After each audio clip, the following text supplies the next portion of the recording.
তবে দাম নিয়ে শঙ্কায় চাষিরা। এ নিয়ে বিস্তারিত জানাতে সদর উপজেলার কোটামনি এলাকা থেকে যুক্ত হচ্ছেন জুয়েল রানা। জুয়েল, জানাবেন চলতি বছরে জামালপুরে কি পরিমাণে ধানের আবাদ হয়েছে আর ফলন কিরকম হয়েছে, কৃষকরা কি বলছেন?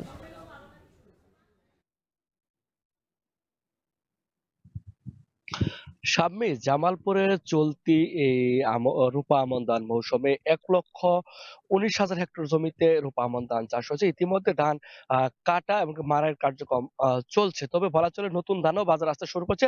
ইতিমধ্যে আমরা বাজারে যে ব্যবসায়ী আড়তদার রয়েছে তাদের সাথে কথা বলেছি। তারা যে বিষয়টি বলছে, এখন বাজারে নতুন ধান বিধান ৪৯ ১২০০ থেকে ১২৫০ টাকা, গুটি স্বর্ণা ৫, বিধান ৫২, এই যে জাতের ধানগুলো সেগুলো ধান ১,০০০ থেকে ১১০০ ১২০০ টাকা সর্বোচ্চ বাজার বিক্রি হচ্ছে। চিকন জাতের ধান শুধুই বিক্রি হচ্ছে ১২০০ থেকে ১২৫০ টাকা। আরেকটু যে ফলন নিয়ে যে একটি সংখ্যা, সেটি কৃষকরা জানিয়েছে। তারা বলছে যে চলতি এই রূপা আমন ধানের যে মৌসুম শুরু হয়েছে, এতে পোকার আক্রমণটা বেশি হয়েছিল। এই পোকার আক্রমণে ধানের অনেকটাই ক্ষতি হয়েছে। অর্থাৎ কৃষক যে পরিমাণ বিঘাপ্রতি ধানের যে একটা চাহিদা লক্ষ্যমাত্রা নির্ধারণ করত, সেটি একটি ফলন বিপর্যয়ের সংখ্যা দেখা দিয়েছে। যেহেতু পোকার আক্রমণ ধানের ক্ষেত্রে অনেকটাই নষ্ট হয়ে গেছে। আরেকটি বিষয় বলা চলে, কৃষকরা যে দাবি করছে বাজারে ধান উৎপাদন করে যে পরিমাণ খরচ হচ্ছে, সেই তুলনায় বাজারে ধানের দাম অনেকটাই কম হয়েছে। অর্থাৎ এই কম হয়ে যাওয়ার কারণেই তাদের একটি শঙ্কার কারণ হয়ে দাঁড়িয়েছে। কৃষকরা বলছে এ এক ১ বিঘা ধানে তাদেরকে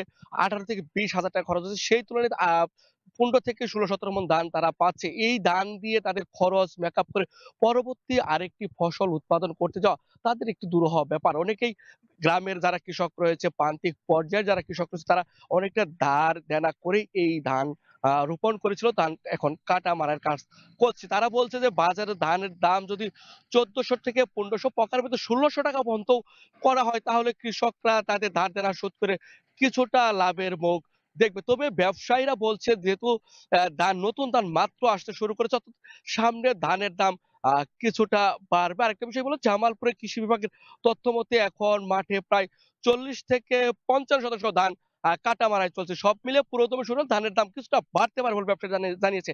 এই ছিল জামালপুর থেকে আমার কাছে সবশেষ তথ্য, সাম্মী। জামালপুর থেকে আমন কাটা মাড়াইয়ের খবর জানাচ্ছিলেন জুয়েল রানা।